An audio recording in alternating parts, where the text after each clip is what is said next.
father, brother, grandfather, great-grandfather, hero, friend.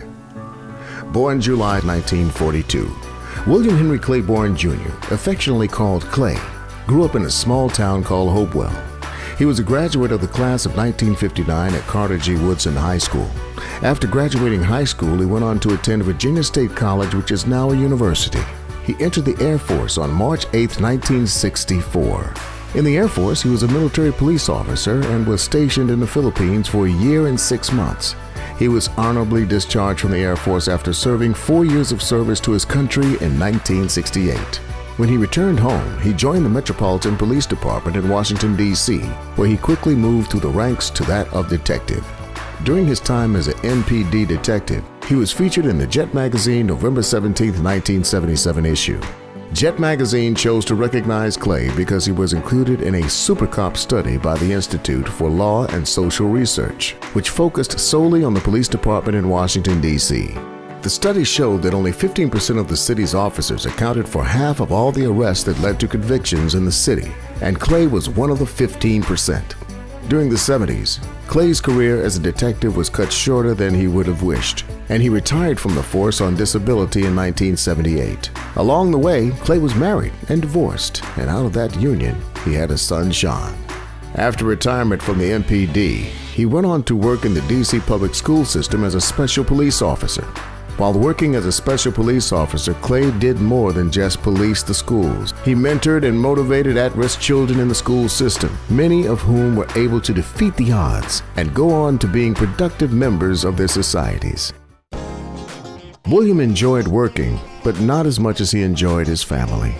He always had a deep concern and love for his family. He met Brenda Lewis in the late 70s, and after learning that Brenda had 2 children who were back in her hometown in Texas, he immediately had her send for them. He could not imagine children being without their mother. Although Alan and Tanya were not his own, he stepped in to help Brenda raise and care for them. He and Brenda had a daughter of their own, Khadijah, in 1981. After Brenda passed away in 1992, William continued to care for their daughter as a single father. One of the many highlights of his life was being able to walk his only daughter down the aisle on her wedding in 2005. Not only was he able to give his daughter away, but he was able to meet his oldest son, Daryl, in person for the first time. Although almost 40 years had passed, they immediately took to each other as if they had known each other all along. After the wedding, they continued to talk on the phone regularly. In 2016, they had an impromptu meeting where he was able to meet and hold his youngest granddaughter, Skyel. Of his dad, this is what Daryl had to say. I thought of you with love today, but that is nothing new. I thought about you yesterday and days before that too. I think of you in silence more often than I realize. Now I have your memories, but those are my keepsake with which we'll never part.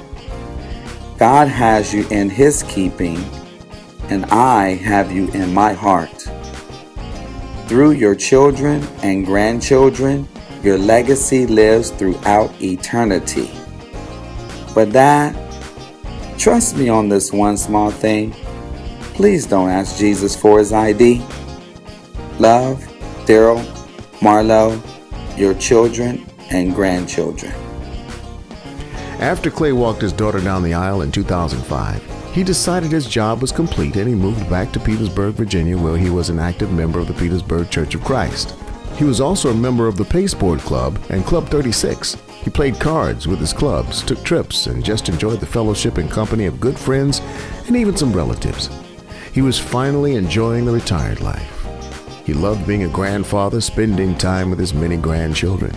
He was known to travel from Petersburg to Maryland frequently and regularly so he could partake in such events as Grandparents' Day, honor roll assemblies, and of course graduations and promotions. When he was not traveling to and from Maryland, he was spending time with his close friend Lula Lawson, eating at new and old restaurants, traveling the coast, and watching good movies. On May 7, 2017, William Henry Claiborne Jr. entered into eternal rest at the Church of Christ on East Capitol Street in Washington, D.C. Clay lived a full life and one with a testimony. His life was not a life without mistakes, but a life that was saved and redeemed by God's grace. And because of that, he will be forever remembered in the hearts of the many lives he touched while here on earth. Rest in peace, good and faithful servant. You have done well.